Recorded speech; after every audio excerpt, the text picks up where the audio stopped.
wants to do. I think his problem is I think he's stubborn, thinking, well, I created all these defensive linemen when I was in Temple, so he feels he can just do it again. Hold on. Yeah, you got a caller from Orlando. All right, Orlando, what's up? What's going on, fellas? I thought this was Kane Shades Radio, and I'm getting DMs telling me y'all talking more about Florida State than Miami. Man, get out there, man. We're talking about how if Kevin Olsen played for Florida State, they put him on the baseball team and give him a 3-game suspension. Oh, you mean because he got suspended for the game? No, man. Shit, Jameis been on the baseball team for 2 years. It ain't like they just put him on the baseball team. Oh, man, come on, man. Y'all are... Don't worry, we're going to make it. The man was a starting pitcher and a starting right fielder as a freshman last year. No, he was a reliever. No, he was a reliever. I'm sorry. In 2012, before he won the quarterback job, he was a starting pitcher and he was the starting right fielder. Once he won the starting quarterback job, so this past spring and summer, or the spring, then they just pushed him to a reliever to save his arm. Hey, Renegade. He's on the team for 2 years. Go ahead. What is Miami's record going to be? What's Miami's record going to be? Yeah, from a Florida State perspective. I just bet my boy who lives Miami, breathes Miami, everything, and I just bet him 8-4. Hey, hold on. You laughing at me? He said 6-6. Check this out. Hold on. Is the Hurricane caller still on here? Where'd he go? I'm still here. Yeah, well, what do you got to say to this guy, this FSU caller? Here's my thing, man. I mean, they can say whatever they want to say because they cycling up, and that's all good. I remember, what was that? Was that 31-32 whooping when Deion was playing?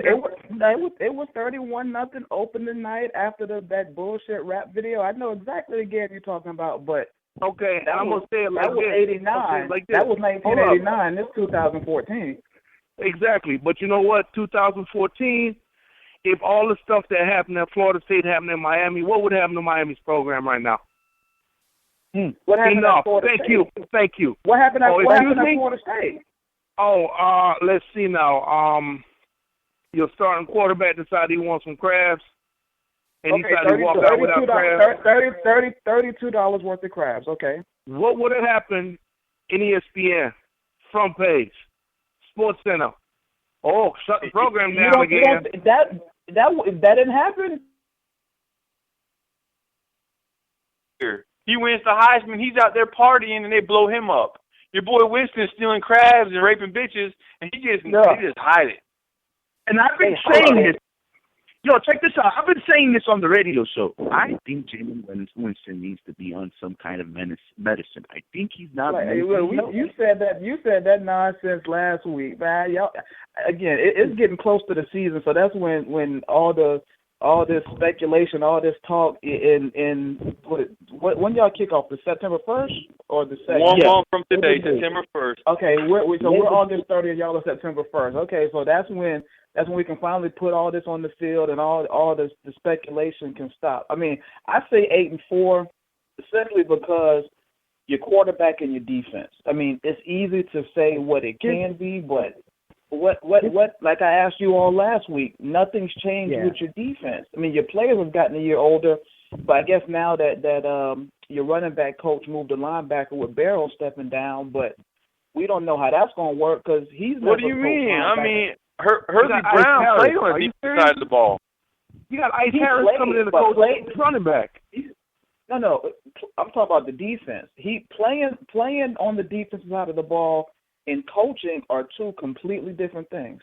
He's a defensive guy. I mean, they put him at running back coach, so that's where they had to put him because he was at Ice Harris's old spot. He was, but correct. I mean, you would know better than I would know, but I was under the impression, and I might be wrong, but before he got put at the running back spot at Miami, wasn't he like a tight end coach or a running back coach somewhere else? No, incorrect.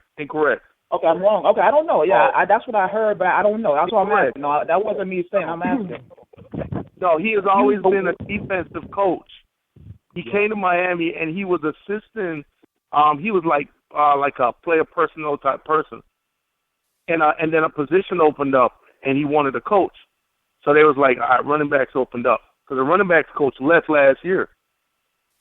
Early Brown is a defensive coach. So he's always been a defensive coach. They just put him to linebackers. I mean, to running back. Right. Okay, my bad. I heard. So it might have been somebody else. I'm confusing them with who I heard was probably a Seminole guy talking this fucking nonsense. I mean, whatever. It might be. Only thing we worry about is what happened on the field. Man, I don't get to whoop y'all's ass. I can't wait to whoop y'all's ass again. Well, again, right? You're gonna be waiting until when? 2017? Dude, you know what? Wait a minute. Hold up. 96, 97, 98, 99. Then we beat that ass how many years in a row? Here's my thing. Like I said, if Butch had not left, which he did, y'all have had continuity. Yes. You've had continuity. Whoa. Stop. No. See, now let me correct you. You corrected me on Hurley Brown. Let me correct you. We had Jimbo put together. Well, let me back up. Bobby Bowden's last 4 years, Florida State went 7-6, 3 of those 4 years. Jimbo came, fired 5 coaches from that staff. Out of all 5 of those coaches, not a single coach has coached D1 football since. That coaching staff, there was continuity, but those coaches could not coach. But Bobby Bowden was loyal to Dexter Carter and his former players and Chuck Amato and guys who had been with them back in the dynasty days. But he wouldn't fire those guys. He was loyal. But those coaches couldn't coach, as stated by the fact that once Jimbo fired them, nobody else on the D1 level hired any of the 5 coaches that Jimbo coached. We had the same staff 3 years in a row with Mark Stoops and all those guys. Then they left. We replaced 6 coaches and won the national championship last year. So there was continuity at the end of Bobby Bowden's years, but those weren't good coaches, and it showed with the product on the field. I'm talking about the top. Coordinator, right? I'm talking about the top. I'm talking about continuity at the top. If we had the same leader at the top that you have had at the top, listen, y'all was building players even when you were going 76. Al Golden's been at Miami 1 less year than Jimbo's been at Florida State, or as a head coach. Jimbo was the offensive coordinator. Oh, come on now. It's the same players that Bobby Bowden was picking up, man. That's what you're missing. What are you talking about? Jimbo, go look back at recruiting those last from 2005 until 2009. Go look at those recruiting classes. Don't get better yet, and we're not going to do it on the air because that'll take too much time. But we can Facebook, DM, or whatever. The recruiting rankings may say one thing, but I can go in and point out like a lot of those high-ranking guys that signed to Florida State who never played at Florida State. Some didn't qualify. Some got kicked out. Hell, just look at the product on the field. You saw it. You saw noodle-armed Ja'Cory Harris light Florida State up in 2009 for 400 yards against that defense. Noodle-arm? Yeah. Noodle-armed Ja'Cory Harris. Bad decision. Hey, FSU caller, what's he going to do now? He don't got his main receiver now. Rashad Grant's still there. What are you talking about? Nah, the one that has he leaned on Benjamin. He's going to break Peter Warwick's records. He leaned on Benjamin all year. See, again, that's where you're wrong. Rashad Green has led Florida State in receiving 3 years in a row, catches, yards, and touchdowns. Okay, he led the team in receiving, but he leaned on Benjamin. But now, here will be my question to you. This time last year, all we heard was Benjamin was a bust. He was a scrub. He was lazy. That's all we heard. He was lazy. I didn't like that. I wouldn't have drafted him. That's what was being said. That's all we heard. Now all of a sudden he's irreplaceable. He's like, y'all got to make up your mind. The same way. No. Jimbo. But I'm saying, who's the other 2 receivers going to be? Because you lost 2 out of your 3. That remains to be seen. We got talent, though. Your tight end's going to get into a motorcycle accident tomorrow, so you can cancel him out. Nah, no more motorcycles for O'Leary. But again, that's that wishful thinking stuff. We have options.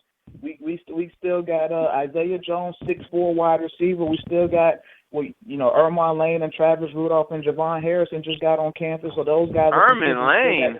Oh, man, talking about overhyped. That motherfucker's overhyped as hell. Look, don't do it.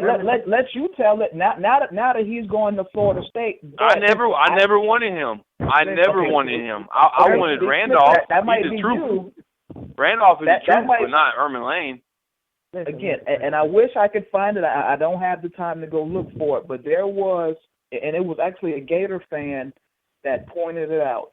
There was on the 24/7 network, the Canes forum on there.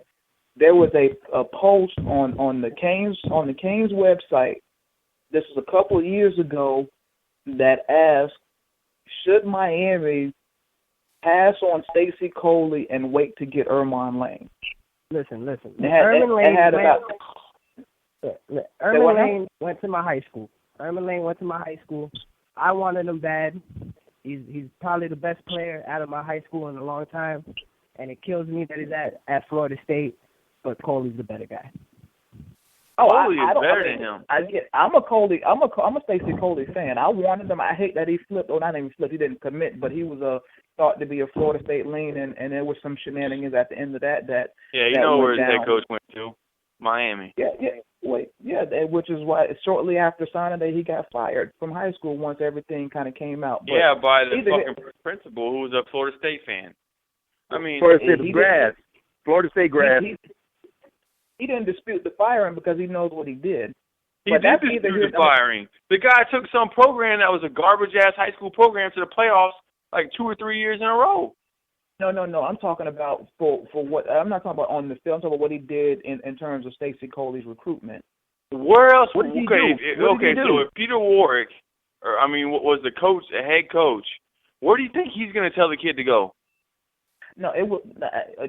We can talk about it off. I'm not going to put it out there, broadcast it. But there was a lot more to it that went down. That was some underhand. I mean, at the end of the day, Stacy Coley is in Miami. He's a beast. He's going to be a three and done guy. I don't doubt that whatsoever. But point being, Ermon Lane is talented. Travis Rudolph is talented. Yeah, but here's my thing about Ermon Lane. He's not good against the press. You fucking get up on him and you fucking be physical with him, and you're gonna get in his head. He is not good against the press at all. Okay, but he's been at Florida State for about 2 months now, and he's already put on another 10, 15 pounds bigger. He'll learn. I mean, I would take Randolph over him any day. Any day, Randolph over him. But we have them both. So we'll figure the cream will rise to the top. We have them both. We're not like we talked about last week when Duke went down and I asked, Miami shouldn't be so dependent on Duke. If Travis Rudolph is the truth, he'll rise to the top. If Ermon Lane can't get off press coverage or whatever, all right, he'll sit the bench. We still have Travis. They're options, and you guys are starting to get your options back. You're starting to build your depth. But that's one thing, though, and this is not even the Miami thing. This is just me being on a soapbox. When I hear so many people talk about recruiting and what guys are going to be, it pisses me off when, like, too many times we're looking at what a kid is right now, whereas the coaches, Jimbo Fisher, Al Golden, they're looking at what this kid can be in 3 years once I get him in my strength and conditioning program. Once I get him, I'm able to coach him up. So what you said about Ermon Lane may be true, but without knowing, how he's coached or what he's asked to do by his high school coach, when you look at the kid with his hands, his size, and his speed, man, there's no way you I would can compare Ermon Lane to Lance Leggett. All damn hype. Lance Leggett was a hurricane. Hang on, caller. I'll take Chocolate any day. Any day over Ermon Lane. Yeah. Who is Chocolate? I don't know who that is. Tyron Gray. Are you serious? I don't. I'm not a recruiting guy. No, it ain't about recruiting. It's not about recruiting. It's about what he did by himself on a team that basically take him away from the team. They might have 4 wins. Am I right, guys? What team, though? What are we talking about?